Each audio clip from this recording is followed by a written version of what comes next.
Alright, is this thing on? So, let me get Brian on. Alright. Welcome to episode 3 of The Talking Stick while I get ready to invite Brian on. We launched or released Face Mask 2.0. You can tell them about that. And the scarves and the headbands. And the 10% once you log on is the Talking Stick for 10% off as you hear this right now. So we're waiting for Brian Burkhart, Dr. Brian Burkhart. I got my braids on for Brian. You'll see pretty soon. In honor of Brian. We'll see what happens. He better be braided up. All right. See if he's logged on. All right, Brian, waiting on you. Yeah, so we released some infinity scarves, some new headbands. Did we release those? Yeah, they're really up. New headbands and can't forget about the mask. The mask, the 2.0. They're shaped up a little differently than the other ones that we had listed on there, but I was more excited to finally do some scarves and some headbands because we hadn't uploaded some new ones. That was our main thing, like at first before the mask came along. Unable to join him. We carried scarves. We always carried scarves and headbands, and and cardigans too, which I'm trying to work to get those ready. There he is. Hi, Brian. Well, you got the braids. I Yeah, got the come on, man. I'm gonna leave it for you. Yeah, come on. It'd be the overkill. It'd be overkill.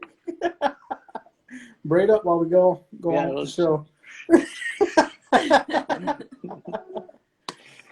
Yeah, so Brian, man, he knew me and Yendi before we were married, before a relationship. He's one of the 3 pillars that downfall in my life. No, I'm just kidding. Yeah. That's right on. You think about it. Yeah. You and Scott and the other one. Good times, yeah. Yeah. So, where are you at right now? I'm in Oklahoma, Norman, Oklahoma. Still over there, huh? Yeah. So, we're trying to hit up every state so far. Nice. No, I don't know. I was kind of like, hey, might as well go for it, man. Yeah, you might as well.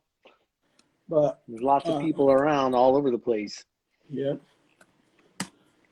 All right, do your introduction. How's Sarah?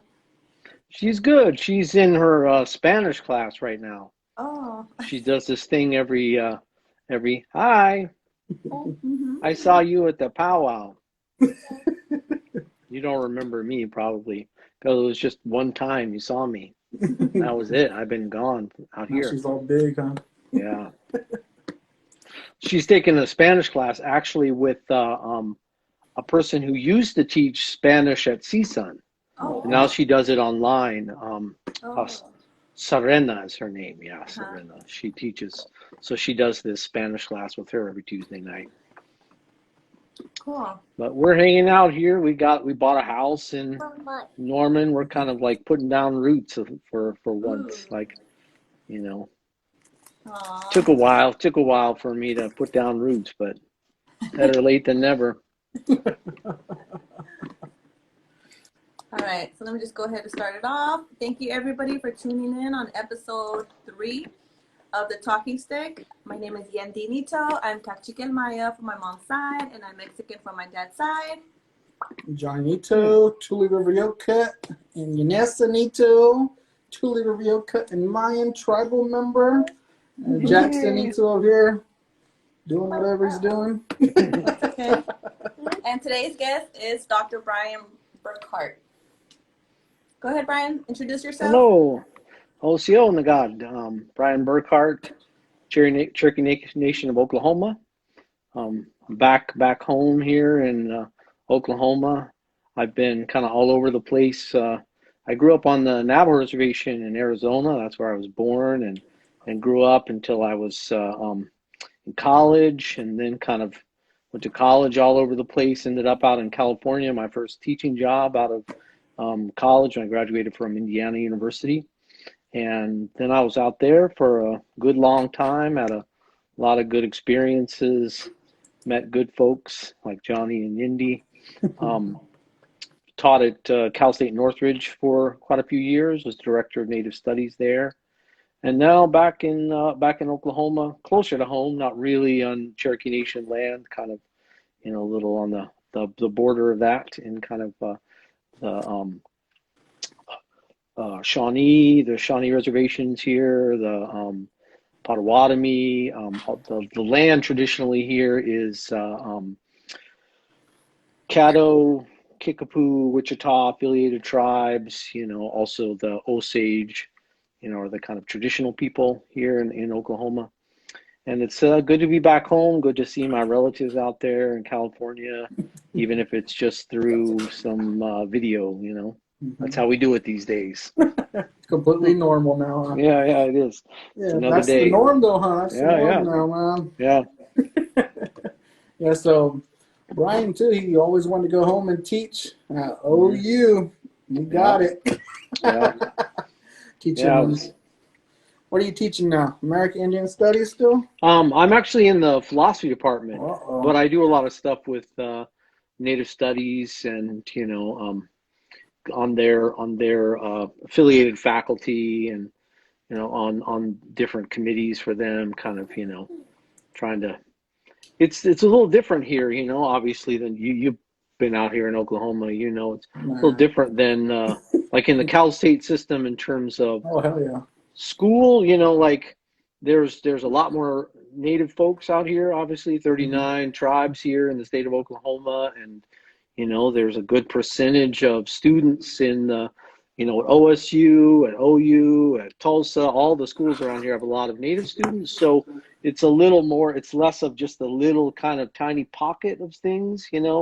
There's a lot of people across the university in English, in sociology, in like the health departments, all this kind of stuff, in the law school, that are doing kind of stuff in Native studies sort of broadly, so the multicultural stuff too, right? Yeah. Wow. Yeah. Yeah, so Brian was one of my teachers, taught me how to be Indian at Cal State University Northridge. Taught you how to braid those braids up real good. So perfect. That was so funny. Failed that class, of course. Yeah. I used to braid my hair every day, going to school and teaching, and students, particularly, men, right? White men. They don't know anything about this, they're just so like, how do you do that every day? How could you possibly braid your hair? They're like, well, first of all, obviously you're not a woman, right? Like you just have no idea how you take care of your hair. And you're also not, Indian man, right? It's just kind of a part of life, taking care of your hair, and I see. Okay, thank you.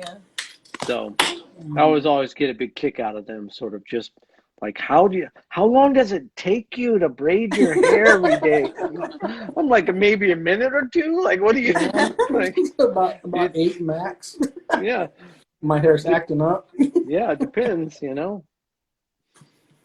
not like an hour-long process or something, It's like, but. Do you still have that? Okay, I remember one of your students doodled you. Oh, they drew you up, and they had your braids on.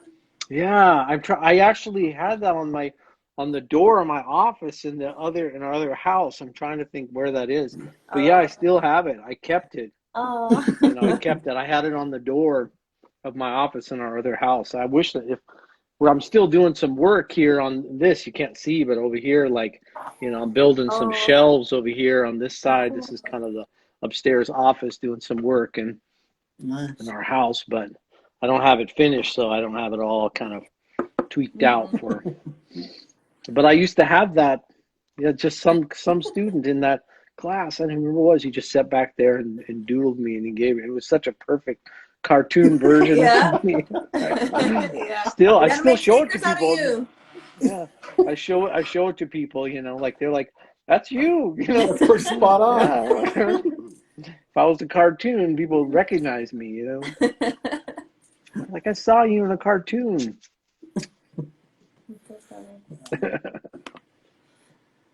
Yeah, so one thing we wanted to talk about was, my favorite subject is always tribal laws Yeah, and yeah, mixed in business laws too. Just the scheme of the little mouse game. That's what I like to yeah, know and learn. yeah, yeah, But the scheme of it, of saying the tribal side, there's a lot of different tribal sides within tribal sovereignty, tribal mm-hmm. laws, different code and ethics of what you're in. Like us, we're public law 280 state and Yeah, covered in the state and covered federal. I mean, we got certain jurisdictions over here to a certain standard within each state. So, tribal sovereignty is something that our legislators don't really know and understand. So, that would be a good source to start at. What yeah, established tribal sovereignty? And we could touch about that because I know you put it in a great way with educational wise and make understand, yeah, which is something that we kind of need to establish and teach right now. yeah, yeah, for sure.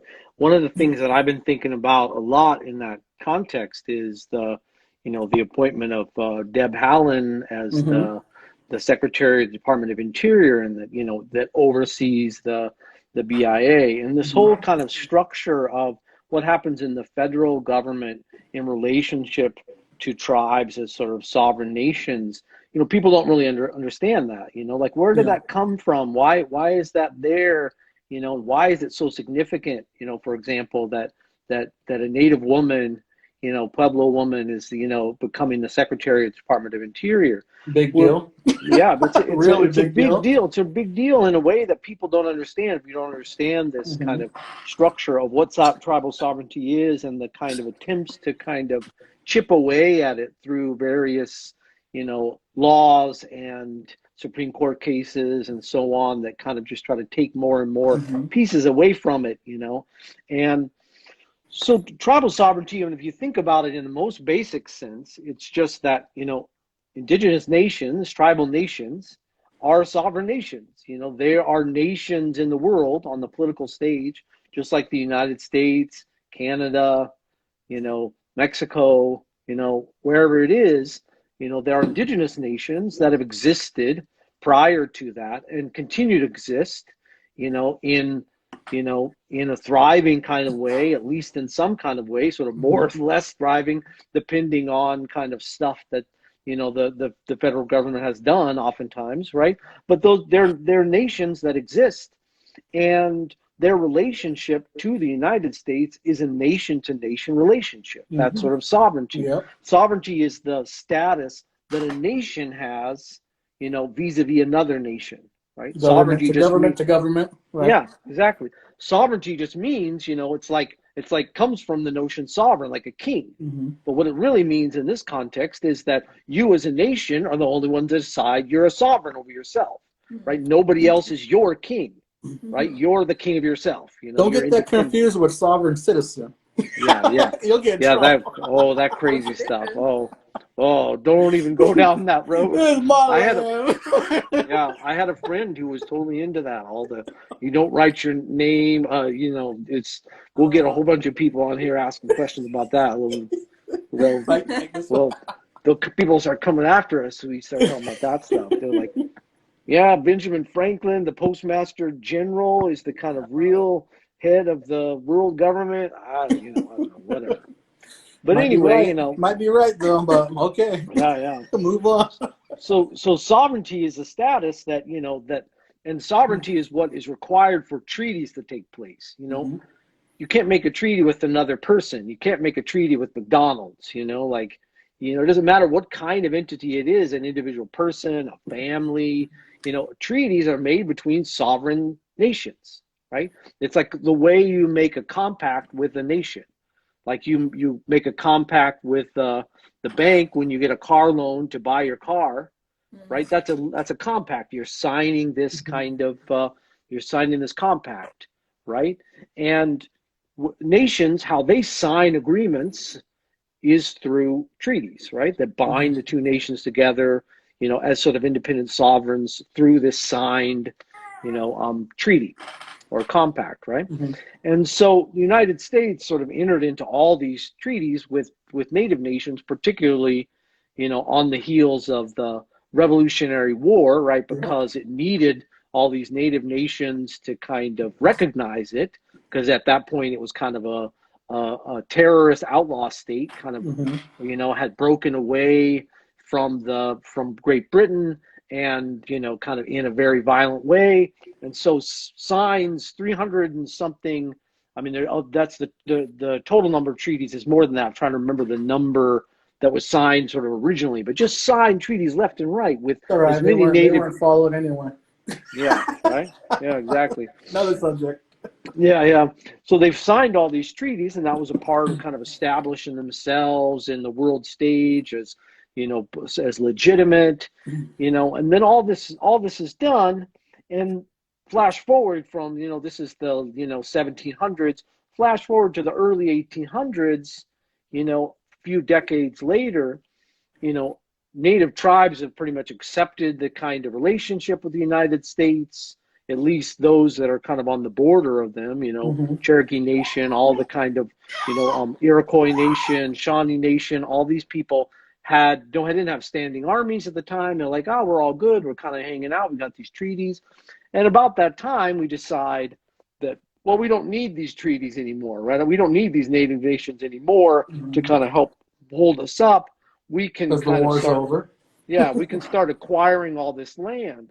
So the big court case that comes around that time is 1823 Johnson B Mcintosh case, what basically establishes in the mind of the legal construct of the United States that all Indian land, the doctrine of discovery, right? All Indian land belongs to the United States by the act of discovery.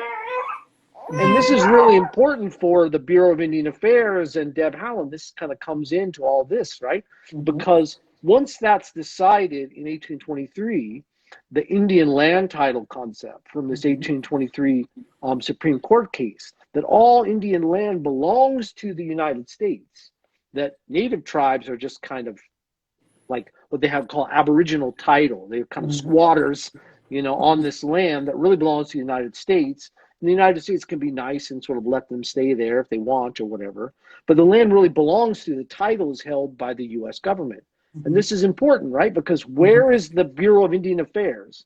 In the Department of Interior, which is what? Which is the U.S. government's land department, right? It's what manages federal land, parks, you know, Bureau of Land Management, Bureau of Indian Affairs, right? Because it's really all about the ownership of all this land. And it just happens to be that Bureau of Indian Affairs, all the other stuff that gets thrown in there, the Indian Health Services, Indian Education, all that kind of stuff. Resources, forestry. Yeah, goes along with the government's owning of Indian land, right? But man, can you imagine that whole aspect though, that whole cabinet, how it's now has a native leader on it now? Yeah. That's what's for sure. For the first time, but that's very cool. But keep in mind though, Mcintosh had tribal land interest in himself, right, during that court time. Oh yeah, he did. So I mean, all those cases were really, you know, convoluted just in terms of the legislative, you know, structure or the legal structure. It wasn't just like it was decided with this bias. It was also decided oftentimes fraudulently, kind of with kickbacks and, you know, kind of swindling that was corruption, collusion, things like that were happening in these court cases. But, you know, what's so important, you know, about Deb Haaland sort of being in this kind of chair of this sort of this government structure that's supposed to oversee, you know, Indian people through the other big Supreme Court case, Cherokee Nation versus George, 1831, where the government decides through the Supreme Court case that they also own Indian tribes, right? First one, 1823, we own Indian land. 1831, we own Indian tribes. They're like baby sovereigns, right? And so this is kind of where we start, as Freddie's saying, you know, so the definition of sovereignty has been tainted and distorted to accommodate the U.S., right? Yeah, it's sort of like this is the true we're not even there yet. We're still explaining the base right now. But yeah, getting a point. You're kind of chipping away. These are some of the first big chips where you're like, no, the land doesn't really belong to you. Now you're not really even fully sovereign. You're like just baby sovereigns, as I would call it. Kind of like how you might think of like your child is yours. It's kind of a runs around and does things and plays with toys, but it doesn't really get to just like go outside and go down the street and get a Or leave the job. res.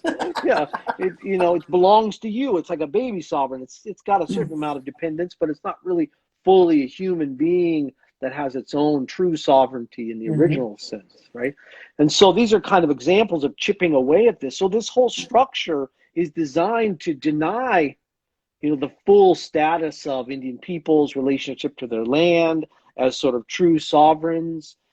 So like having someone who is a citizen of a tribal nation, with tribal land, who's now heading this, it's kind of like turning it inside out, right? Yes. Because the whole thing was designed to deny the sort of full status of people with property and so on, all these things to Indian people, right? And also give us the runaround loop, because we experienced it too with our move. Yeah. You got to go there. You got to go there. You got to reassess this. You got to do this. Oh, that person's not there anymore. What the? I want to redo it. Yeah. Yeah. It just gets, that, but like seeing that larger superstructure, even from the beginning, the way it's designed to chip away, and then you go down smaller and smaller to like something like public law 280, you're saying, and then like little things on there, you start to see the picture of it, right? If you're stuck in a little thing where you're just like, we're trying to do this thing, and we talk to the Department of Interior, and they're like, you've got to do this and you got to do that, and we're just frustrated. We just see it in this little microcosm. Then we don't see this is all a piece of this bigger thing that was denied to set up to deny our kind of rights to our land and our rights as sovereign nations, and so it's not just a little bureaucratic thing. It's kind of a bureaucratic thing built on a bureaucratic thing built on another one, all the way back to these early 1800 cases, all designed to kind of chip away at our ability to make decisions for ourselves and decide our own futures with, our own lands and our own way of life and our, everything that makes us who we are, But one catcher too, fast forward to now within the past years is, are we really sovereign? Because if we or us tribal leaders mess up or can't organize our own government, run our own, BIA steps in, and our sovereignty could be up on the line. And then we'll get our sovereignty revoked, or meaning our tribe won't be established anymore, or we won't be able to do certain things, and they'll pull our sovereignty. So our tribal leaders have to be capable to do those jobs, or what's going to happen?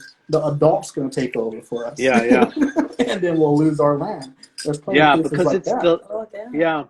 It's the way in which sovereignty is sort of limited in this context by it's being recognized by the U.S. government. It's kind of like, if a tree falls in the forest, does it make a sound? Well, of course it does. But in this case, it's like if the white man isn't there, it doesn't make a sound, right? It's like that's the, like we've got to show to them, to their standards, that we're sort of maintaining our kind of integrity, right? Because but it's all a part of this recognition. I mean, you wouldn't say that, like, imagine you went, somewhere in the world, there was a nation on an island somewhere, right?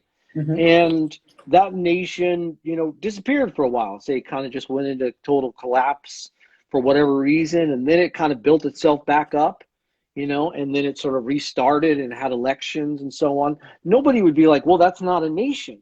But in this context, the issue is being recognized as the same nation that signed the treaties with the United States, where there's that treaty relationship that holds them accountable. If that nation disappears, that's like what you're saying. If it falls apart, if we can't maintain our kind of integrity as a nation, having elections, all these kinds of things, sort of, maintaining an established sort of form of government over time, that disappears, then they could be like, oh, you're not here anymore. That nation, it's really complicated here, like in the Cherokee Nation, right? Because there's all these different components of it that are sometimes, fighting with each other of who's legitimate, the Eastern Band Cherokee, the Katua Cherokee, the Cherokee Nation of Oklahoma, and sort of, one has more power, but one has more sort of legitimacy in terms of continuity, like you're saying, and all these things create all these dynamics, but it all comes from that,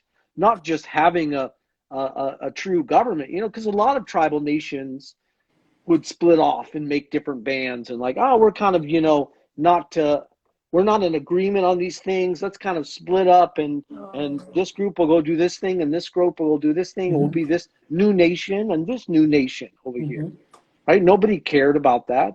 Well, you can't do that anymore because of this kind of structure of recognition from the U.S. government. And so that puts us kind of in a bind. That's not really fair, right, to our, being able to thrive and flourish and have relationships even with each other, in complex ways. It's all dependent on this kind of being recognized from the time of treaties as that nation that signed on the line, right? Yeah. That's it's a crazy. hell of a timeline, huh? Yeah. It is. Short timeline too, compared to what, 200 years, right? Yeah. It's not a lot of time, right? Yeah, it's not all, like it's all still brand new too to everybody, because this isn't really taught in the school system and the native school system, meaning the nearby or the urban setting that really don't matter, right? According to them, but it's getting that's better, one of the that's one of the reasons why I think education is so important for native students, right? Particularly everyone has their own kind of take on how it should be done, right? Some people just go and learn the system, right? Learn how this, obviously you want to know your history and your place in it, and sort of, know the system and how to be able to work within it and kind of try to make the best of yourself and your community through that structure that's there. But I think it's also important, right, to have, schools that teach, like a lot of the tribal colleges, that are really connected to, the native communities that they're situated in or situated near. And they teach not only just here's the laws and here's the Constitution and here's this history, but they also teach it in, teach the language and teach, the way of seeing the world that, even in a higher education way that sort of comes from those communities, right? And you learn how to work that system, not just in the white way, as we would say, right? But also through the history of, your people and the ways of doing that, indigenous resistance that's through indigenous forms of knowledge and being and ceremony and so on, right? I think that's the most powerful form of education, is what brings that all together, Yep. Yeah, I mean, there's a lot of things too within that case of the regular normal business people too who meet with tribal councils really don't understand the form of discussion. They think traditional ways are movie ways, and it's more of the contact of the just greeting them, gestures, and that's a whole different area that they don't understand, or how to put an RFP together to meet with certain how to hit it right. How to win it. Request a proposal.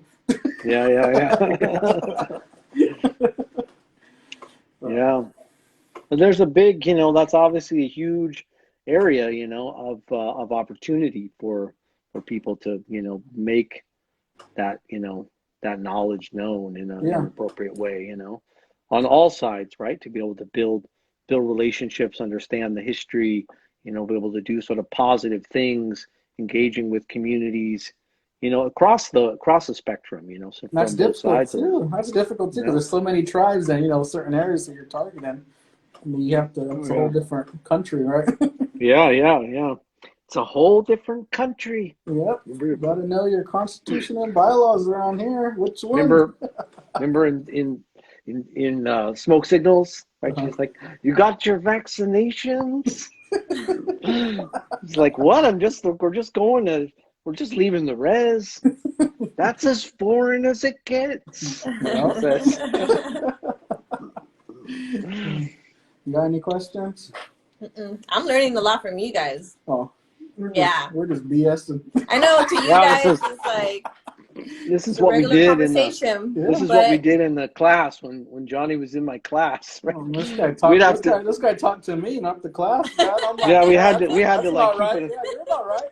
Yeah, we had to keep it under control because we just start going and like students would look around like, You lost us, You guys man. would Like, this is forget. an intro. Yeah, This is yeah, an intro that's a good point. class, they were saying. This is an This is intro on the class. test. This is on the test, all right? Like, sorry, okay, we'll come back. All right, we'll start over again. What were we talking about again? We'll put on a movie, then we'll go back to talking. Yeah. Put on Thunderbird.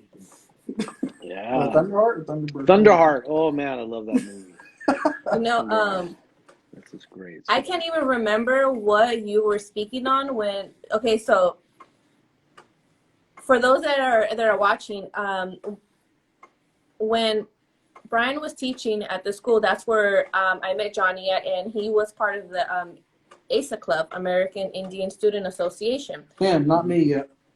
So him. Okay, right. Before I met Johnny, and Yeah. me just doing my research and trying to find like, okay, where can I learn or where can I go?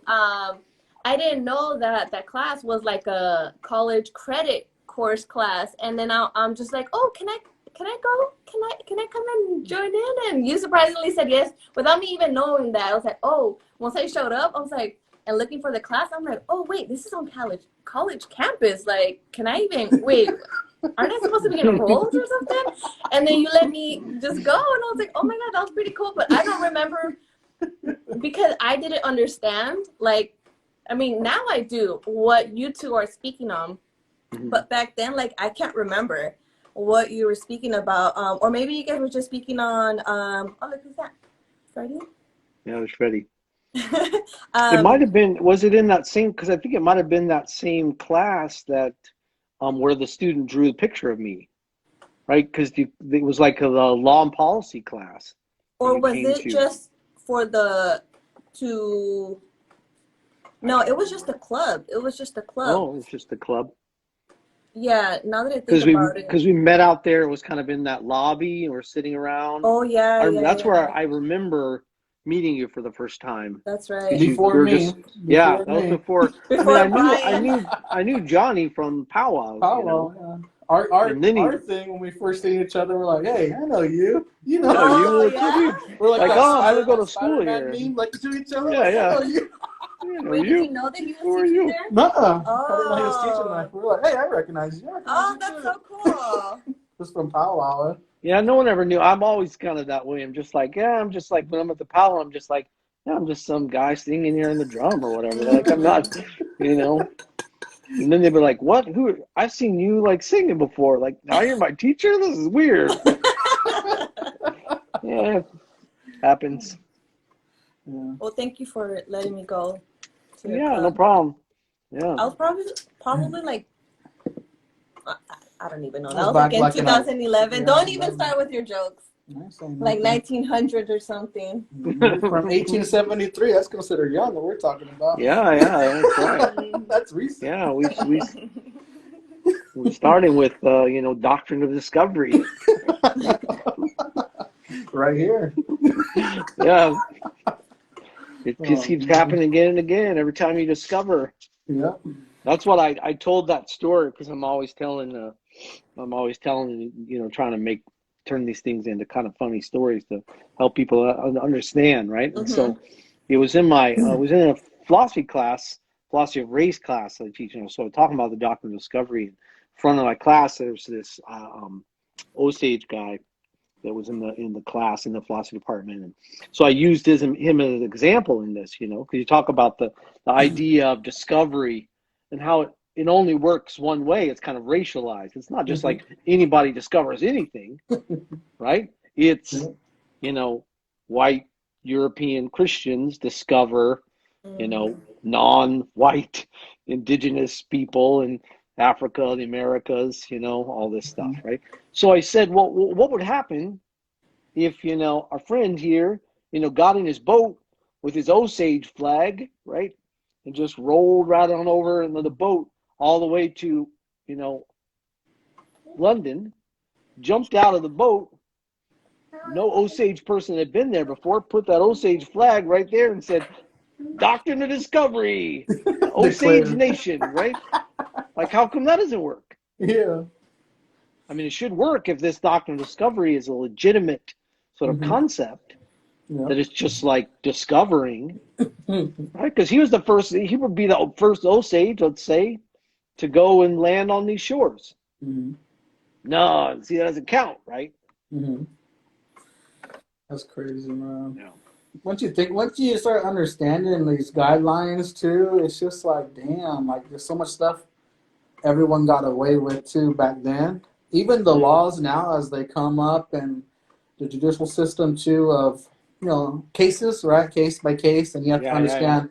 Okay, what happened back then? Okay, this is what happened. Okay, that's the law. Okay, we got to stay consistent. We have to do it this way. It's that way. Mm-hmm. It's crazy. Like it's just the way it is, man. And it's really stressful. I remember it's so stressful. I remember it is. it is.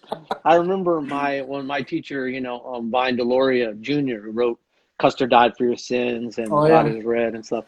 He talked about it. He said basically, federal Indian law is just totally schizophrenic, right? Mm-hmm. And you can't study it in a rational way because it doesn't make any sense, because it just changes anytime it suits it to kind of get what it wants, right? So there's no real law. Like, the law is supposed to be a coherent body of, like, here's a doctrine, and then you build this other thing on that, and then you can understand how it all fits together, and there's the different sort of bureaucracies and other things that are set up. And this doesn't. It's the map of it is just total chaos, because, it'll kind of go one way and it'll contradict itself, just in order to, maintain itself. Just like, so for example, sovereignty is like this, right?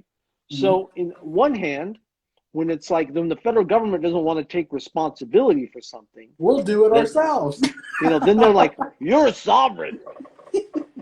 Take care of that, right? We're not doing anything. You're a sovereign nation.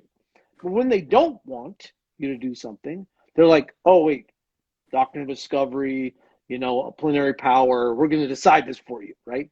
Like the cannabis laws that are in effect. Yeah. Like that. Yeah, that's a perfect example right there. They just flip it around depending on how they want it. So they kind of have it this way where it's like they can have their cake and eat it too. Mm-hmm. Like, whatever they want to do, they can pick a piece of the law and make it work for them. Like, oh, you're sovereign, take care of it yourself. It's not our responsibility. Or it's like, we don't want you to do it.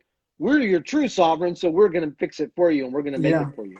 So it's like there's nothing to depend on. It's just like walking around on, the waves or something. It just sloshes around in whatever direction it goes, and you can't really follow the thread and depend on it. Right. And sometimes that's tough too, depending on your tribe or Indian reservation or nation allotment, right? It all depends, because you might have money to do certain things and you might not. So then there's different protocols, different stuff that goes on within the law of these guys coming into jurisdiction. And if your tribal council or tribal leaders, depending on who's in charge, isn't up for it, and they go, okay, go ahead and do it then. Yeah. It could be certain different standards. That's what's wild about it. Oh, yeah. Yeah, all the allotment stuff is just crazy. It's just... My bad. No, it's important. It's important stuff. You get down to each one of these little areas that seems like it's in the weeds relative to the story we were telling from the 1700s, 1800s, but really there's a whole nother universe underneath that. You just start with allotment, and that's all the kind of stuff that comes out of that creates so many problems, fractionalization, and all this kind of stuff. And then the various levels of title, like you're talking about, right? If you want to set up a business on a particular piece of land, right? That's sort of Indian land, right, in the broadest sense. Well, what kind is it? Is this tribal land, like reservation land, or is this allotted land that there's a kind of particular title that an individual tribal citizen has in his or her name, right? And all that stuff changes. It changes how it's going to be, how you're going to be able to use that land, right? Yes. Yeah, it's that's another thing, man. Yeah. And then there's all this stuff, going on out here with the McGirt decision, that's sort of recognizing. It started really with the Creek Nation. Have you guys heard about this? No, I'm unaware of it now. Go ahead.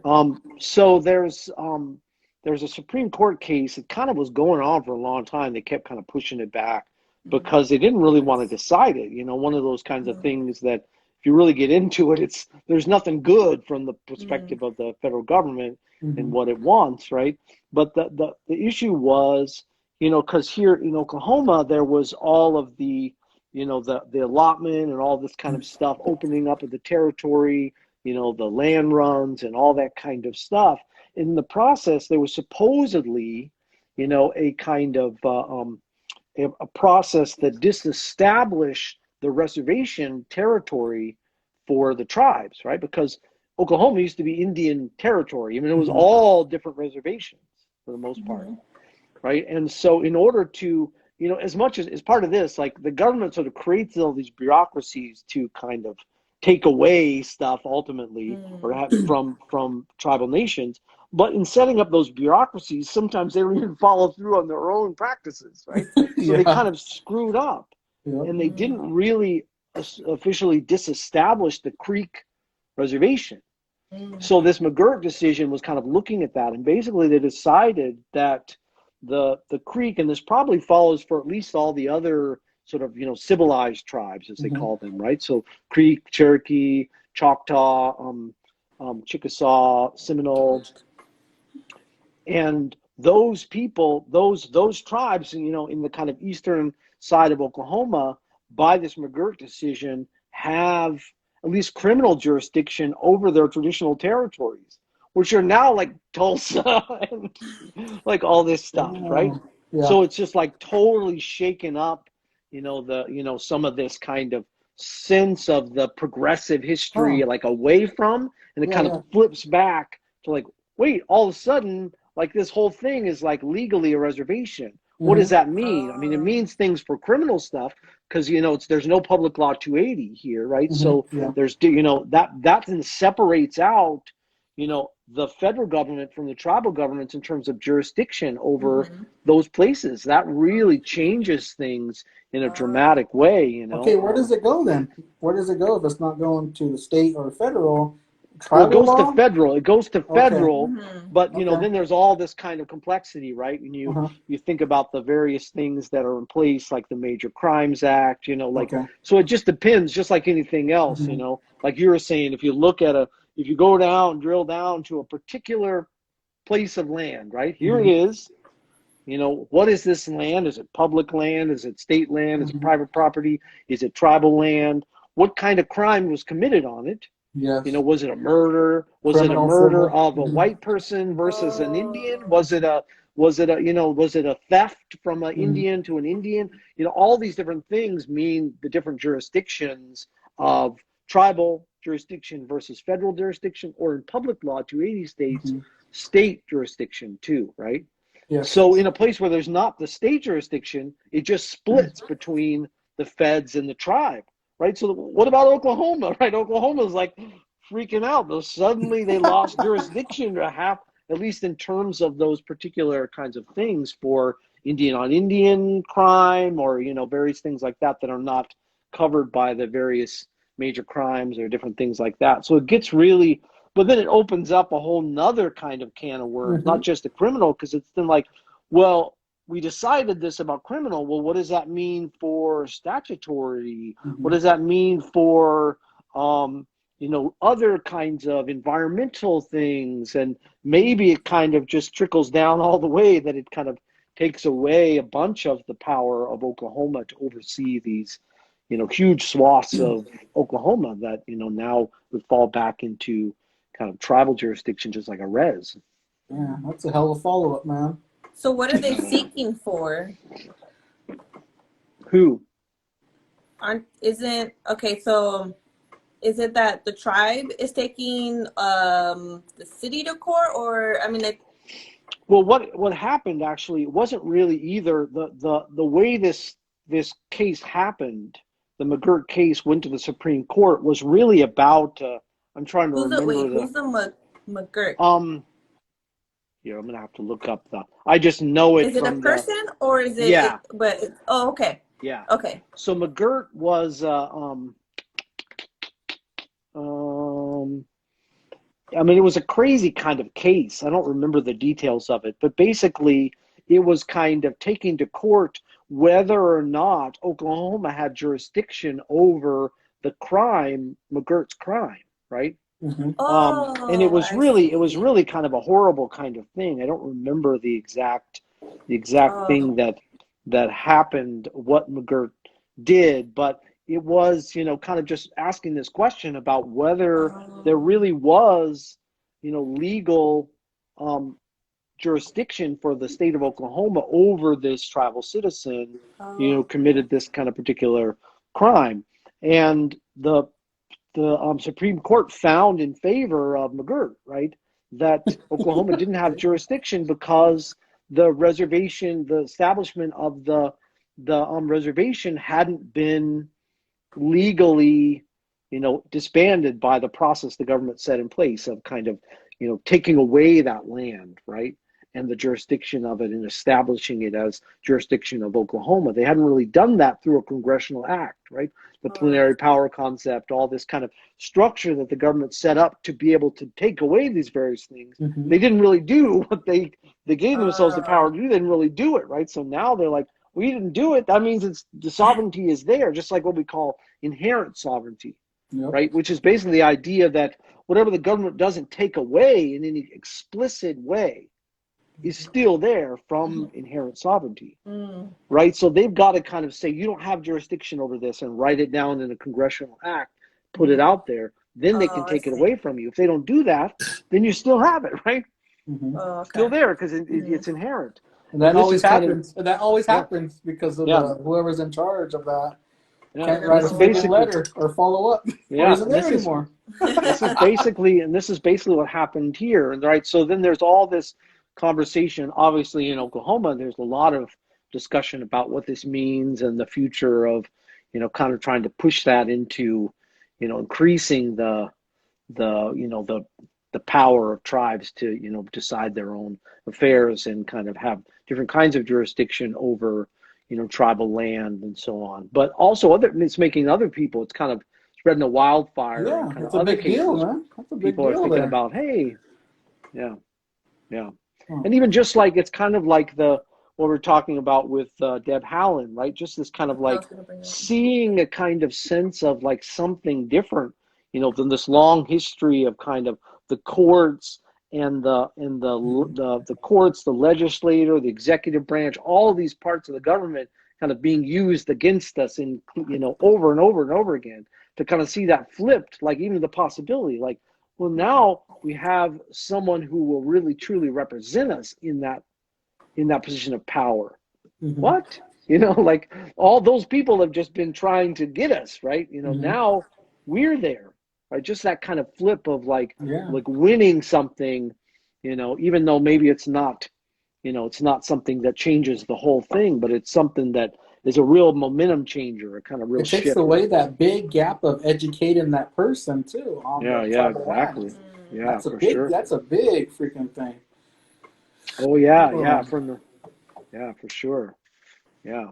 I mean, there's plenty of people even in the BIA that don't understand that, right? yeah, that's what Much Yeah. less I'm saying, man. Or much even less the head of the agency. Usually that person is. Yeah, think about the people that have had that job before, Mm. in well, the we know last few them. We years. know The ranchers and as much as they know about tribal land, they want to do everything to get rid of it, right? them. 'Cause they're all about opening up for oil and opening up for grazing and just kind of, making everything to the benefit of their kind of industry or their way of life, and not even trying to uphold, much less really understand, Yeah. what we're talking about, what we need, And that's different in different places, like you're saying, like all the tribes all over the United States, even in Oklahoma, very small kinds of places, very remote, to like big tribal nations with the large kind of land base, like the Navajo Nation or something like that. And there's very different environmental stuff, different stuff having to do with building infrastructure in a large, massive place that's really remote, and all the the what's there in terms of Mm-hmm. extraction, whether it's timber or it's oil or coal, or Yeah. all those things are The very EIS different. reports, Yeah, environmental reports, and everything, man. yeah, Yep. One thing too, I wanted to transition over because I know you're the best storyteller, man, and explain all these history lessons, and that's a lot to take in so far Yeah. for our viewers and everything. And good though, good to know. Border schools is always a big topic, tearful Yeah. topic Yeah. also Yeah. with what grandparents went through, great Yeah. Yeah. grandparents, and something to talk about is missing children too that were in it and Yeah. that got put on. So I'll let you explain a little bit or a lot, depending Yeah. on Yeah. how much Yeah. time, How because deep there's you a want to lot. go? Yeah, 'cause Yeah, there's certain stuff. there's so much there, and it's like you're saying, it's a really, it's a really sad kind of history to even try to detail. But I mean, it's very important to be able to, put it out there, to put it into words, so people can understand some of the, some of the pain, even, that's sort Mm-hmm. of behind the relationship, kind of emotional relationship that Native people have to the federal government, right? So in the United States, something similar happened in Canada around the same time. You have these federal boarding schools that are started in the late 1800s, and they're started by the federal government, particularly as a way of kind of, you know, um, dealing with what they called savage Indians, right? Mm-hmm. At the end of the Plains Indian Wars, those Indian tribes that were seen as still resisting, the kind of the forced kind of enculturation and indoctrination of, the sovereignty of the United States. But the way they could sort of get rid of this kind of for the future was get them while they're young, right? Mm-hmm. So to get the babies and indoctrinate them into their place in the world, so that they would never in the future kind of, continue this uprising. They kind of would put it off through this more long-term strategy of assimilation, indoctrination, right? So they started there's the famous Carlisle School, right? 1871, I believe. Started by General Pratt, was a Plains Indian war fighter. It sort of practiced this kind of, indoctrination stuff with, in Fort Marion in Florida with, Geronimo and the and Kiowa people. They kind of had captured them during these Comanche and Kiowa people, Geronimo, a bunch of different people that they captured and kind of tried to indoctrinate them into, the the United States is the kind of true sort of the true kind of civilized, overseer. And so this kind of turned into the boarding school mission, with this idea that he sort of had as a slogan of "kill the Indian, save the man," Mm-hmm. right? So you basically kind of get rid of Indian identity in order to save them from having to be exterminated, right?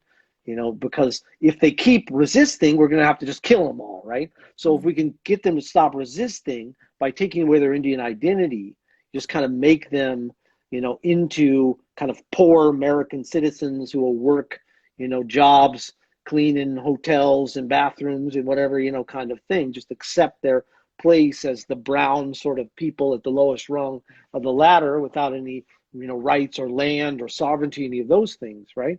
The So nicest way to say it, man. yeah, That's why you're the one to explain it. yeah, because it's a lot worse than that, right? Yeah, so much hatred in that Yeah, statement, but damn, it yeah. is, right? It is. Mm-hmm. And so this becomes the kind of mission of these boarding schools. And of course it's really horrific, right? Both in Canada, it was run by the Anglican Church and the Catholic Church. They were still state sponsored, but they were run by churches.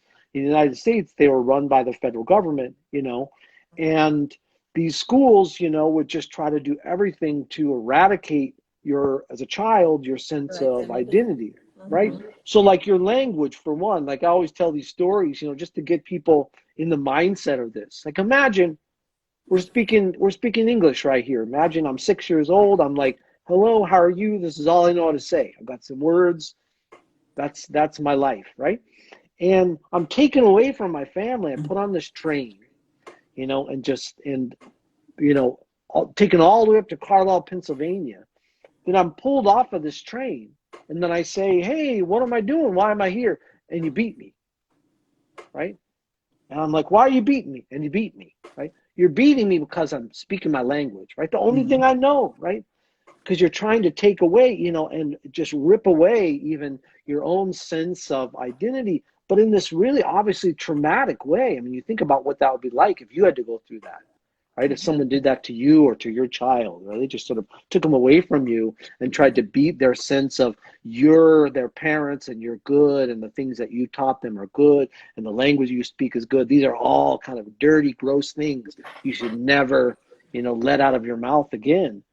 And then, after all this time, you send them home and try to flourish and function, even the ones that survived, right? Because we know in a lot of this history, not only the kind of traumatization, right, but also the actual, genocide. Yes. Right. I mean, the Geneva Convention even lists one of the pieces of genocide is the wholesale taking away of children from a population, right, is a form of genocide just by itself.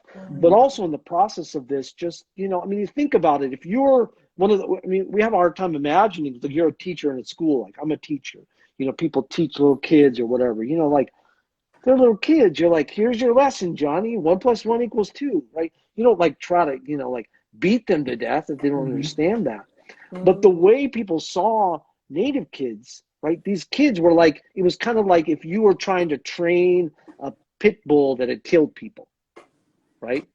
And you're like, this is your last chance, Johnny the pit bull. You bare your teeth one more time, that's it for you. If you don't go along all the way with this and you show any resistance, we're going to put you down, because, that's how they saw them. It was like your last chance to kind of become human. So they didn't see these little kids as human. They saw them as like savage animals that were bloodthirsty. And so any kind of recalcitrance, little kids like, I don't want to learn 1 + 1 = 2, like you don't beat them to death. But that's what they did in a lot of these cases, right? They would sort of, all kinds of horrible stories that we don't even need to go into. But there was a lot of not just sort of abuse in the process of doing something that they thought was good for them, but even outright sort of, killing on mass scales. You find this in a lot of places, particularly in Canada, through the Truth and Reconciliation Commission. A lot of these schools that have been shut down since 1994, even before that, they find sort of mass graves, even in, there in California at Sherman, right? That school in the old days used to be in a different spot, right? They moved it down the hill, and part of the reason why they moved it down the hill, if you go up the hill where the original school was, there's a big old cemetery back there, right? And nobody wants to go to school, even in the kind of new era of Indian education, where there's a lot of Native people and Native curriculum in those boarding schools that exist in the United States. I mean, it's a totally different kind of place, but still, you're sitting there and you're trying to learn and look out the window and see that all those, generation of, dead Indian children that didn't make it through the school, like in I think it was what the year was. So this was in Canada, early 1900s, 1905 or 1912. I can't remember the exact date, but there was a doctor that went in under a Canadian government study of the boarding schools. And he went through all the boarding schools and looked at, the health of the students. And he came out with a report, and that report said the survival rate was 50%. And I always sort of ask students, like, is that a school? Like back at Cal State Northridge, it'd be like, if you came to Cal State Northridge, you're looking at the brochure. Rate, your acceptance rate. But even like you're looking at the brochure for Cal State Northridge. All right, let me see. 50% of the people die? Going to this school next. That's a horrible. That's a death camp. That's not a school. 50% of people that die in the school. That's not a school. Right? And this is what you see in this, right? And so there's that history, that was just 1 year, right? And already in the 1900s, many, many decades after this had begun, right? So there's, a lot of that stuff that's kind of in the background. In Canada, they shut them all down in 1994. They just shut down all the boarding schools. They're done, right? And this kind of was a part of the Truth and Reconciliation Commission. In the United States, it's a little different. Some of them shut down over time, and some of them were kind of, because there was more and more kind of infiltration, just like Deb Haaland, but in different ways. Infiltration of Native people into the Bureau of Indian Affairs, into the Indian Education Department, all those kinds of things, where they kind of started changing the paradigm, right? It's still not perfect, I mean, if you went to a Native boarding school today in the United States, some might be like it was great, some might be like, it was horrible. I mean, but it's definitely, there's a lot more kind of Native influence and kind of cultural, relevance and kind of a sense of respect for Native students as people, at least a lot more than there was in these cases, right? Yeah. But, still, it just has this really dark history that even if it's a lot better now, it's hard to separate out, just like that Sherman example, it's hard to separate out that boneyard from the school down the hill where you're kind of trying now to learn about, mathematics and so on, right? Yeah. Mathematics. Damn. Yeah. That's crazy. Yeah. Lot to digest. It's crazy to even still see some of the buildings still up, or I know that by Johnny's reservation, somebody lives in it. That, right? The child care, yeah. Okay, it was a child care back then, and it's still there, and somebody lives in it. Like, it's just somebody's house. One, I wouldn't want to live in that. Two, it's like, why is it still up? Or I'm sure everybody has their different reasons as to why a building is still up, but like. I thought it was pretty crazy when I learned about it too, when Johnny explained it to me, like why some of the buildings are still up. And it's pretty crazy. It's different in different places. It's kind of like I have a friend who's working on this all through the South in terms of trying to deal with famous lynching trees, right? So he's trying to kind of because there's a lot of them that are in really prominent places, like right on the Capitol steps of some place in Georgia. There's a lynching tree that like 50 different lynchings took place on, and so but there's different kinds of things. Some people we need to set these aside and talk about them and look at the history of these, and some are like, just chop that thing down, right? Chop it down, put it in a big bonfire, poof. That tree goes bye-bye, So there's the same kind of thing with some of these buildings, in terms of how people think of them differently. People think of them, we just need to, raise these and sort of, dig them up and put something else there, or just never go back there again because there's bad spirits there, or we need to cleanse them through teaching about them, and so there's a lot of different perspectives that people have, in different communities about how to talk about this and how to deal with those things that are still there, Yeah. Deep stuff. Yeah. But we have to recognize it though. That's the main thing for everybody too. Have to recognize it and understand it of the why and how it's getting better now. If it's getting better now to some people, because some people have that historic trauma in their bloodline too.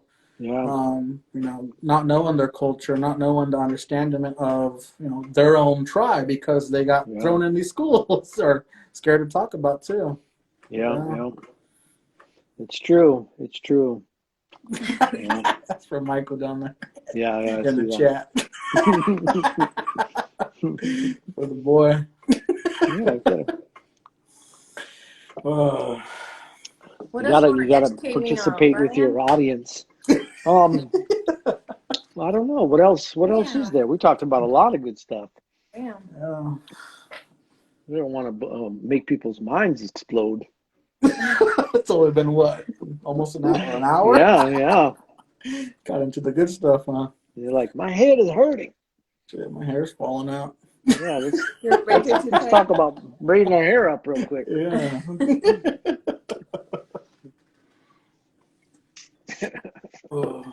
Let me change it up just for a little bit. How's the weather over there right now? Because I missed the snow and when it was tornado season. Yeah. weather is, I don't really mind the weather here. I thought it was going to be, because I grew up in Arizona, and then all my family lives in Colorado, kind of north of Denver, and I haven't really lived anywhere else, like those two places, Nebraska a little bit. I mean, I went to school in Indiana for graduate school, and then back to California. So I really didn't have any idea. I'm just like anywhere after living because I lived in California since 2004 when I finished school, and then I started my first job out there. So I lived out there, 15 plus years. So I, just thought in my mind, everywhere is cold, right? There's California, and then there's just cold places, the snow and freezing, and you just die, right?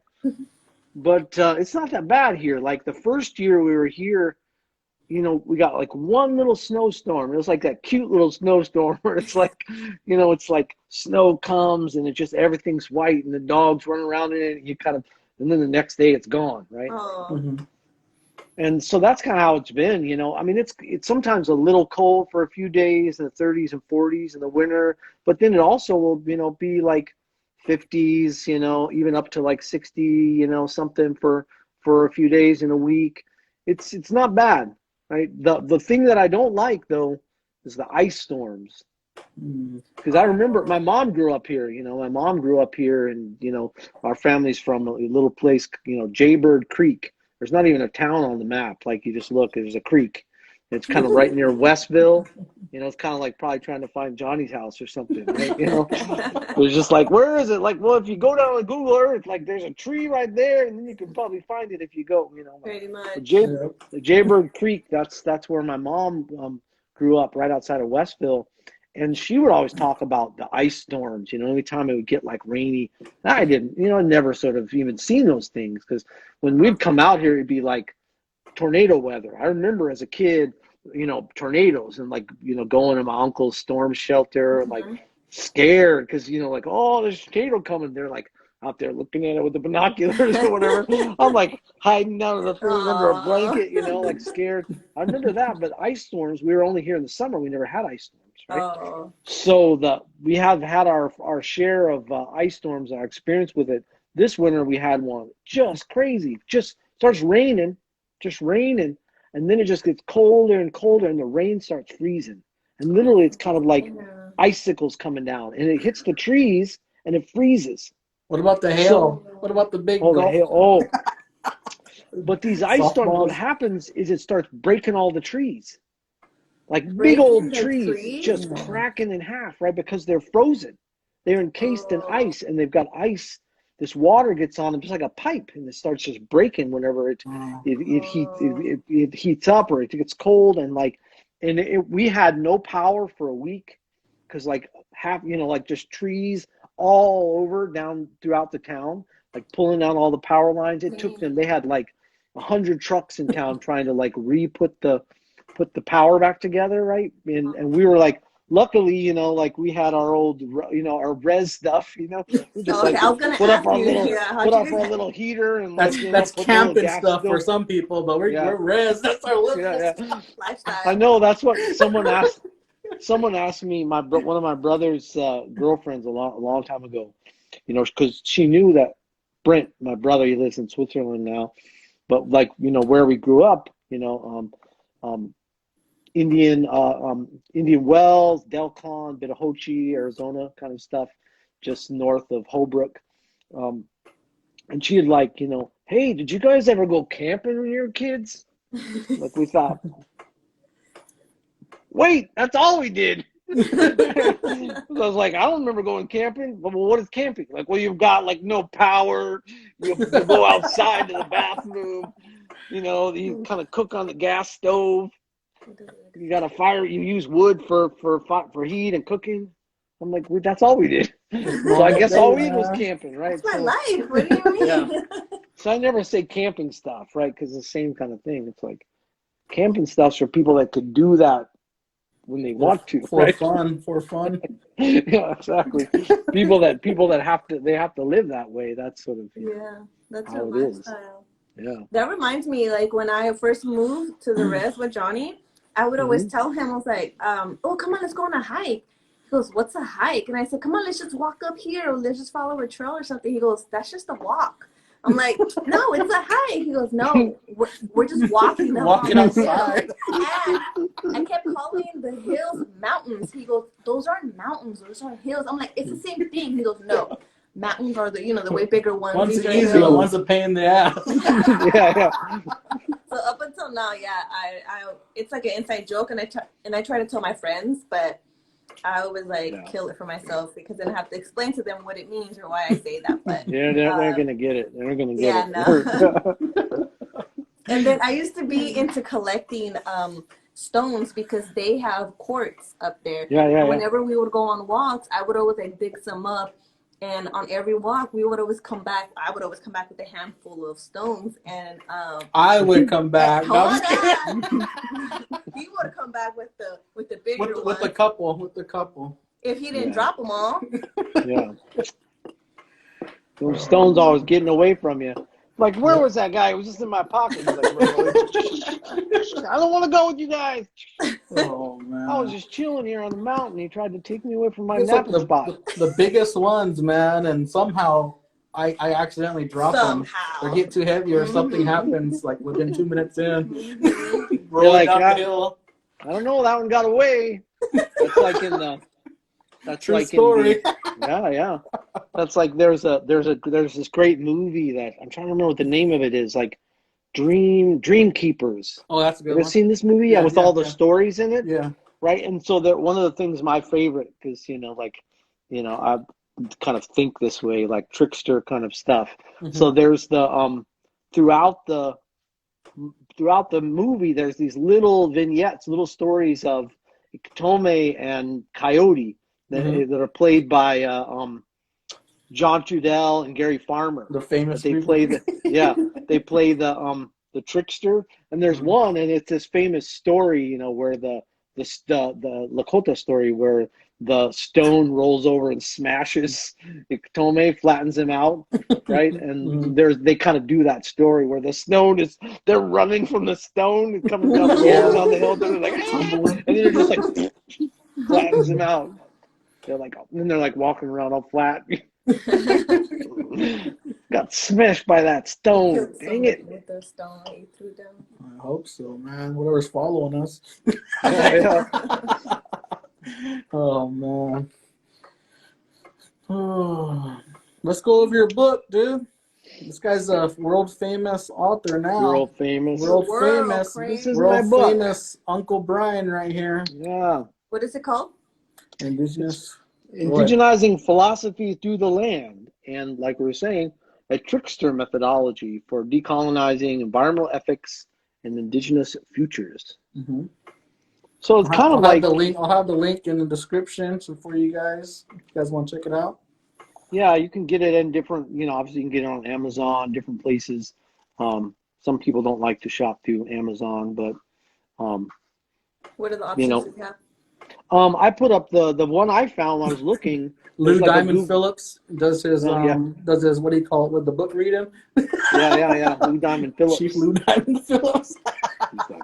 Wait, reads his audiobook. Yeah, it's true. It's true. Brian, if somebody doesn't want to order through Amazon, what other ways do you have? The link that I gave to Johnny is through Google Play. Oh, so okay. that's one. That was a different one, and it was actually cheaper than what was on Amazon, and also free shipping. So the link that I made was through a different one. But people can always find it on Amazon. There's lots of different, like anywhere where they have books. Okay. Even like Target, Walmart, all those places. You can damn, this guy, man, worldwide. Yeah. See, I said worldwide. Yeah. I mean, you don't believe? Yeah. it's out there. Few people have read it. Some people read it in Sweden in a class, in a philosophy class, and so this last semester, maybe it was about sometime in November, I zoomed into their class. It was like 5 a.m. at my time, right, to be for their class. And I'm all like bleary-eyed with my coffee. I'm like, what are you guys being one of those students? You being like the student like you joining the class, not even in. I was wide awake though. But it was cool to like have, like students asking questions about this book halfway across the world. They read it and I'm like asking questions. They Sometimes asked it's you the like, questions, or was it yeah, to their? Oh, it was cool. to me like I Oh, joined their wow. class just like this while they were reading. They had Oh. read the book, and so they were asking me all these questions about it. Because sometimes like, I mean, you think about this, like what really happens is, you just write something and, it gets published and you still don't think that anyone ever reads it. It's not like, Oh. these aren't books that go on the bestseller list or something, they're kind of technical academic books, so you don't really even think. So when you find people that are reading it, from somewhere far away, it's like, Gotcha. that's pretty cool. And Well, I maybe had good bucket list. questions. Yeah, good questions to ask about it, and like makes you feel like maybe you're getting you're having a impact, in some small way, getting people to think about things in a different way. Congratulations, though. That's a big That's deal, man. yeah. Yeah, yeah. It's good. So I've got a lot of other things in the works. This book was kind of just like one of the things that I kind of had to get out. Like you got to get something out sometimes, right? That's sort of Let's like do it. hanging with you for a long time. And it's sort of like this because this was a lot of, like I said, that I had a lot of experience with Vine Deloria Jr. It was kind of my mentor in graduate school. Talking to him and kind of working on stuff with him. In the last years of his life, and so this book was almost kind of like my kind of like getting all that stuff out I learned from him in terms of how I put it all together, and like so it uses a lot of the same examples that he did that are kind of Lakota examples. Even the trickster in it is like a Tome, the Lakota spider trickster, and some of those, because it's kind of like trying to get out that stuff, that good stuff that I learned from him, to kind of say what I have to say, in that kind of context. So. And you could explain good, man. You're the man. Yeah, I guess it's sort of like sometimes you just I don't know what it is like. I mean, obviously it's kind of a part of Native tradition, storytelling and stuff, and like just really explaining stuff, not in just like putting it in a formula, but putting it into a story. So that's the stuff that comes really easy to me, and that's sort of like it's a little bit harder writing, because for me it's like it's visual and experiential. It's like telling the story, and it's kind of on the spot. Like half of the stories that that I tell over and over again in class, the first time I told it just like came to me like on the spot in a class. Like I'm trying to explain something, I'm like, okay, here's a doctrine of discovery. All right, think about it like this, and then like I tell some story and I make it up, and I kind of make it, and waving my hands all around and doing funny voices, and it just comes natural to me. It's not like, it's not something you learn in sort of academic, teaching. Yeah. You don't learn that kind of stuff, but that was the stuff I had already, that I brought to it from my own personal experience, and I love that stuff. That's what I love about teaching, right? Yep. That's why I get so much out of it, because it's kind of, for me, it's not just writing something, trying to do that. Sometimes maybe I gotten better at it over the years of kind of doing it. When you're writing something that you can really like make it come alive, when you read it, you kind of feel it. But that's harder. But like doing it in the classroom, where you just like turn it into a story and you explain it, and you kind of like, how would it feel to you? You kind of put yourself in the spot and you kind of have that experience. That's the thing that makes it, exciting for me, and something that, it's worthwhile, I think. And if somebody wants to write their own book or publish it, was it an easy process for you, or what would you recommend for somebody to do, or any advice? Yeah, it kind of depends in the context of academic publishing. It's Oh, pretty challenging, right? Yeah. okay. It's because in academic publishing, you go through a kind of, like this one went through Michigan State University Press. their American Indian Studies series. So you can see there's the little turtle Okay. and Michigan State Oh. Press. So they got a series of kind of American Indian Studies books. And so that goes through a kind of pretty rigorous review process where you kind Oh. of submit a book to that, to a particular, a lot of times they'll even, if they're interested in your book, if you have Oh. something, you're working on something, they'll kind of ask you to submit a prospectus or something, a proposal for a book.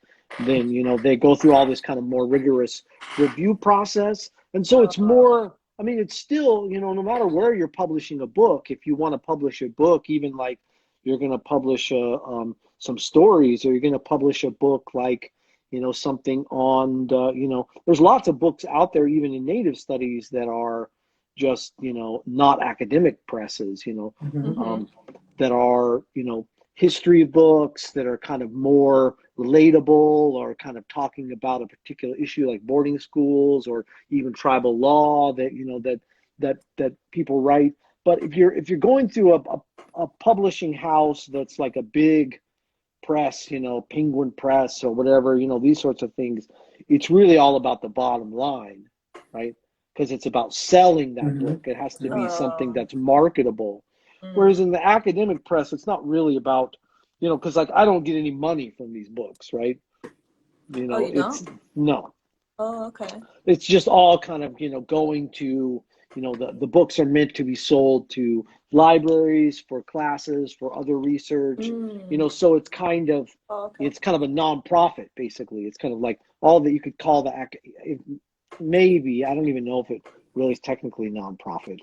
But they don't have a bottom line where it's all about just how many books they sell and how Oh, much okay. money they get. At least that doesn't go into the process of deciding what book to, Yeah. What to which book to publish. pick. Mm. Yeah, Mm-hmm. it's more kind of about, the reviewing it academically, right? Oh. But so that makes a difference if you're trying to, if you're trying to do something through an academic press versus a bigger press. Sometimes people like in Canada, there's a lot of smaller presses that are kind of not academic presses per se, that Mm-hmm. publish a lot of really good stuff, like Sean Wilson's book called what is it? Something, knowledge is ceremony. It's something, or research is ceremony. It's called Research is Ceremony, and that is something like I can't remember, Fernwood Press or something like that. It's not even academic press, Mm-hmm. but it's sort of, so there's sometimes in between places that people can publish stuff that isn't like going to the Oxford University Press, the big kind of Okay. things, or like trying to go to Penguin, with the 1,000 paperbacks, with the like the romance novels or whatever kind of. There's things that are in between that Damn. people can publish some good stuff without, you know, Okay. going through the whole. That's what, I don't know that much about all of that stuff, but that's, at least what I can share. That's hopefully Oh, helpful if okay. people are thinking about Cool. trying to write something. Mm-hmm. Nowadays, if you want to write something, the place to start is kind of online, right? To Oh. either start your own blog, or like there's lots of blogs that are already kind of Oh, yeah. established in an Mm-hmm. area. I mean, my daughter sort of started when she was even young, like writing a lot of like fan fiction stuff online, or even like blogs about anime or things like that. I mean, you can Cool. find whatever it is that you want to write about. You can find places to kind of try your hand at it and see if you got the chops. Cool. Yeah.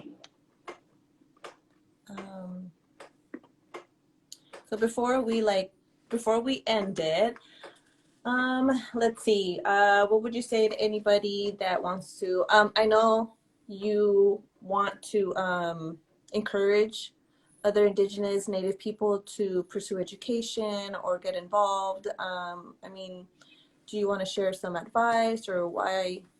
It's important. Yeah. Yeah. For sure, right? I think that um, there's a lot of different ways to go. And there's a lot of different things that are important in that context, right? Even for, even beyond just like going literally to a place of higher education. I mean, I think those things are really important. But it's not really about oftentimes the place that you go, like it's prestige, like, Mm-hmm. oh, I got to leave my community and like go to Stanford or something like that. For some people, that's really important, if you wanna, Mhm. you wanna become a doctor and like, work in a big sort of, medical hospital somewhere or do research on, curing cancer or whatever, having those kinds of things really help. But the most important thing is just finding a place to continue your education. And the first place to kind of do it for Native people is kind of just in your immediate setting, right? Your elders, your family, your community, that's like your base of education, right? Where you've got to, you know, where you're from, and you've got to kind of keep yourself grounded and rooted in, right? So that's Mm-hmm. where, from my mind, that's where it always kind of starts from and comes back to, right? And then you can look, there's more that I can do, there's more that I can learn, that I can bring back, that I can do, whatever it is that you're drawn to, whether it's sort of, working in law or in education or business or whatever it is. There are things that you can get out there. And it doesn't, you can get those things in lots of places. You can get those things in the tribal colleges. You can go, right there on, Pine Ridge Reservation. You can go to, Ogallala Lakota College. You can go to Sintigleshka. You can go to Sitting Bull College. You can go to Dene College. You can go to those places, and you don't have to go somewhere far away, that's like UCLA or something like that to be able to get, what you need. And sometimes it's a matter of even starting there, right? When you start with something, you get what you need and you move forward. Sometimes you start somewhere and then you can't stop. That's kind of what I did, right? So I just went, my first college was a community college, right? I was living in Greeley, where my mom's lives there now still. And I went to Ames Community College, right? Just down the street, just like, oh, I'll take some classes. I don't know what the schooling thing is that everyone's Mm-hmm. talking about. Like, I'll give it a try. And then it Damn, just huh? stuck. That Then it beginning right just, there. yeah. Then it just stuck. And I went to, went to undergraduate in Colorado, and then I went to graduate school in Indiana. Just kind of kept going, right? So Mhm. sometimes that happens, and you just kind of, you got to find your path through there, and balance all those things, right? Education is important, but the context of where your relationship, your family, your place in the world, and your connection to that, those things are what sort of hold it all together, balancing those things, right? So sometimes, you have to travel far away to be able to get what you need and then come back or bring it back in some Mm-hmm. way. And sometimes you have to bring it back in different ways, right? So you leave the res and you go to college and you become a lawyer, and you go and you work in the Supreme Court, right? To help your people back home, right? Mm-hmm. There's all kinds of ways that you can do it. It's not just about coming back and making a business at home or something like that. There's all sorts of ways Mhm. to bring that back, to make a difference. But thinking about that circle is what's the real important thing to me. Kind of, you move it forward in some way to get what you need from these institutions, but it's always connected to what you have at home, the knowledge base that you have in your community and your people and your land and those things. How am I going to make this work for that in some way, right? And how much of this do I need, and how much of it is maybe too much if you're just going there to get all this stuff, and you lose track of those connections and those things that are really Mhm. important, and it's all just about you going and working on Wall Street and making $1 million, right? Mm-hmm. And I'm like, well, whatever. And we can do that, but Okay. Now I have a follow-up question for both of you. How was it leaving your home or going to college like so far away? Like, I'm sure you guys had your struggles, but how did you guys overcome that? Just being away from home and being a minority in these mm-hmm. big colleges. How did you guys deal with it? or what do you guys recommend for other people going through this? Yeah, I mean, this is a huge thing, right? And I mean, I've thought about that a lot, you know, my own experiences. I mean, I think that's what a lot of us do, the things that we go through, you know, we try to think about how we can make those things better for the people that come after us, you know. So just the difficulty I had in going to school. I mean, I first started to school in Nebraska. I went for like almost a year, dropped out, you know, like just all that kind of stuff you're talking about, just feeling really disconnected, not understanding why I was doing it. I didn't have a place or a purpose, you know, I was just kind of doing it because other people were doing it, and I didn't last, right?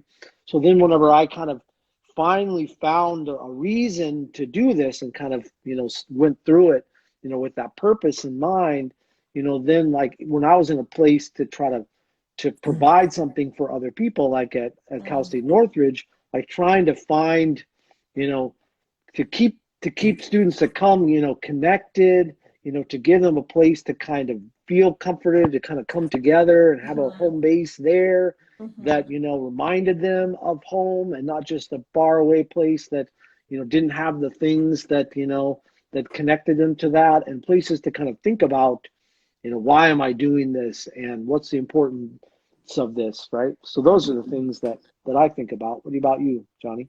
Yeah, for me, it was I wanted to leave the reservation. I've always been there, and you know, I was one of the few that took my full ride scholarship from my tribe because that's what they give us. Yeah. Played football, went down to Moore Park College down in Moore Park City in Ventura County. Yeah, I remember that. Yeah, I graduated there with my AA in business management. Always wanted to do business. Always wanted to be a tribal leader. Accomplished. And then transferred over to Cal State Northridge where We met met Brian, and then Match.com. stayed with this one. Stayed with this one. Got kicked out with my 1.9. So then I said, "Oh, where am I going now?" And then chose Oklahoma State University and graduated from there with my bachelor's. So Boo! obstacles get in the way, but like Cowboys, boo! But man, I overcame it and got it, and then came back. Look at this guy. You gotta get the poo poo poo. Folks. We ride around on our prairie scooter and fall off.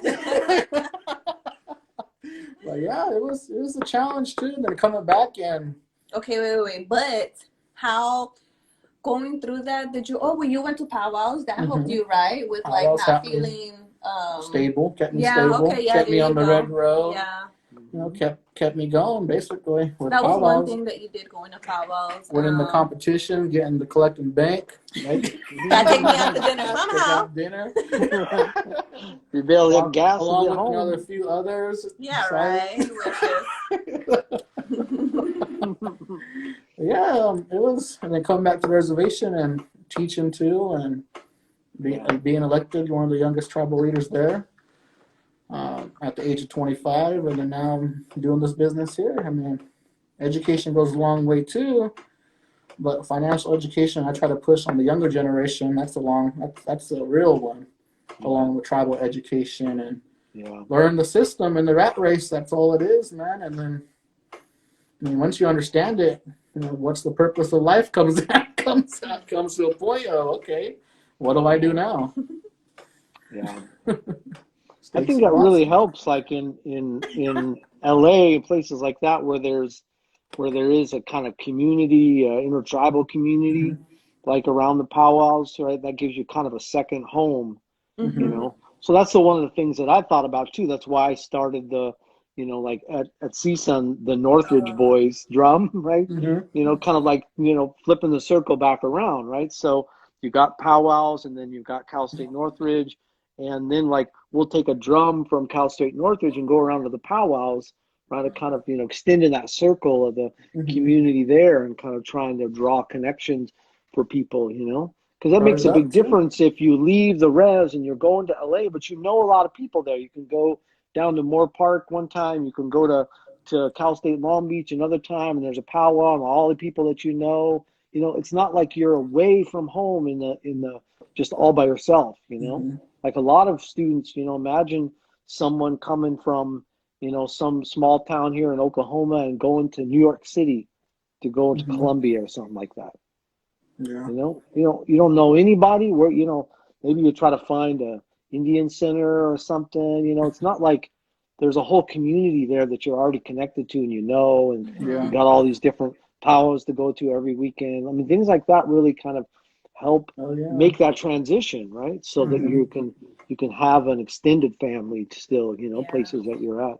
Because I think that's really what it's all about. It's like for Native students in particular, like to have that place of community and family, that because that's what home is, right? That's why a lot of people stay on the reservation, even places where it's really depressed and they're not able to, get jobs, or kind of, the economic opportunities are not really there, or not really being put together, and it's kind of going the other direction. People stay there because they've got that support, that connection, that community, that family, right? And so if you can't find ways to build that in other places, then you're going to have a hard time keeping Native students there, at least on a larger scale, to be successful, to get all the way through and finish, not drop out like.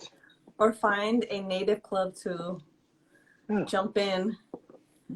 Would you say that they're in every college? I wouldn't say they're in every college, but there's probably, I mean, they're pretty much everywhere. Yeah, I think that sometimes they're pretty small, and so they kind of aren't there one year, and then someone put them together the next year. They're not the kind of consistency, like a place here at OU or OSU where they've got a lot of Native students, and they've got decades and decades of all kinds of different clubs and organizations, all over the university. But most places you go, you can find something. It might be pretty small, but at least there's some other people that you can. That's what it was at like Indiana University. I did the same thing. Like there was a little club, right? And I sort of went to it, and there was like 3 Navajo students, and then Marty, what's his name? Marty is a Halawasa Pony. He's like a singer, a powwow singer, really cool guy.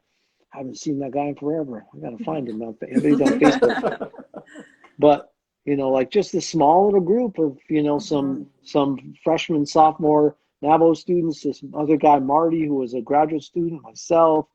Like we just hung out. Like you find something. Build something. And you're like, well, there's the 5 of us. How can we build? And then like by the time I was there, Wesley Thomas came in, who works now at Dene, or I think he works at I can't remember, one of the Navajo schools. But he came in and was a professor, and that year he was there, we put on the first IU powwow, and they've had that powwow. It's a big one. They've had it since that was like maybe 2002 or 3. And that was the first year we started that. But you just build stuff like that. Then more students come, and you gotta, yeah. It's a lot of work. That reminds me. Or just have your braids, and then have somebody else like see it, and then you'll be like, hey, you got braids? I got braids. Are you? Yep, I am. You? Okay. And then you become friends. That's what happened with him and one of our other friends. No, like all of my friends. Yeah. Well, I'm like, nah, bye. Yeah. Okay. No, not you. No habla inglés. Just walk away. Huh? But yeah, that happens all the time, man. Yeah, it's true. That's like even around CSUN, just like me wearing the braids every day, like people would remember me, they kind of stand out, like, the people know what I am, like kind of look like a, pretty light skinned guy with these braids, like what are you all about, right? What are you all about? But people would remember me, like, hey, this guy, I know this guy, right? So then, like, I tell them, oh, I got right here, Native Studies, like, it's kind of my own little marketing campaign or something. It worked. Yeah. That's pretty good. Okay, did you guys have anything else to share? You want to throw anything else out there, Brian, before we cut it short? No, I don't. I think that's good. Yeah. It's been fun. You can close it out. No, you close it out. We said it later. Okay. Well, thank you, Brian. We appreciate it. We're honored that you're able to come on here, Teach. spill some tea. No, but thank you for joining us on our Talking Stick. Hopefully we could do this again. This is very fun. Maybe we could touch on a different subject. Maybe share more of your book. Anything you want to throw out there. And that's it, right? Yeah.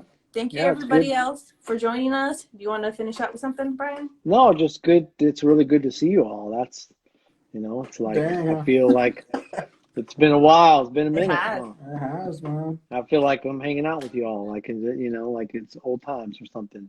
We're hanging out at a powwow or something. I know. Going to a powwow. Yeah. John Wayne's tea. John Wayne's tea.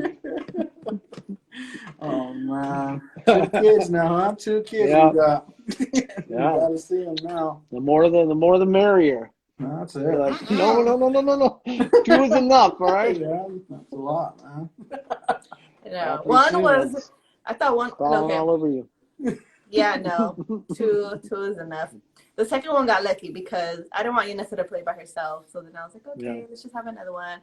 We were shooting for the boy, and we got a winner. Yay. We got a boy and a girl, so yeah. So now per cap the last. Yeah, perfect. For our retirement. Yeah, my mom, she had she kept wanting to have a girl. It was the opposite. I was born, my little brother, and she finally adopted my sister Rosemary, because she wanted to have a girl so bad, and she had 2 boys in a row. It didn't look like by that time that she could have any more. She was like, I gotta have my girl, so so she adopted a girl. And then I've got, because my parents did foster care out there in Arizona, and so like I've got like 100 different brothers and sisters through that, because we had so many, kids come through there, over the Sovereign many nation years. right there. Yeah, exactly. Yeah, lots of relatives. Maybe we can talk on that next time. Yeah. The foster system. No, the ICWA case, Texas, man, that was a big deal. Yeah. It's crazy. Okay. Yeah, that's rough. Okay, say hi to Sarah for me. Yeah. I will. She was actually on here. I saw her. She's on. She was on here at one point. Why did you just walk in? No, because she's teaching or Spanish. I think she's still on her Spanish, and she was had it going on the side, maybe. Yeah, and I saw a little Spanish. thing where she hearted something, right? And I think so. I think she was on here for a minute. Throwing hearts at you on here. Yeah. Oh, hold on, let me see. You know what? You got it. It's probably under flyover country. That's her. She made this other Instagram that's kind of. She was doing for all of her the bread she was making, and like she was putting up some of my silly art that I was working on. Oh, there she is. There you go. You were listening. She was listening. Damn. Did you hear us? Yeah, good to see you guys. You too. Dog's gonna bite her. Snuck up on you there. Yeah. Oh, oh man. All right. Okay. All right, good Thank you talking to again. Thank you everybody you that too. joined in. Yeah, We saw. Bye. Bye. Bye. Bye. All right, man. Thank you guys for joining us. I hope you like this episode number 3 with Dr. Brian Burkhart. I'll have the link of his book in the description below. Later, y'all. 10% off code Talking Stick at oitclothing.com. Got you guys. We'll see you next week. Later, bros.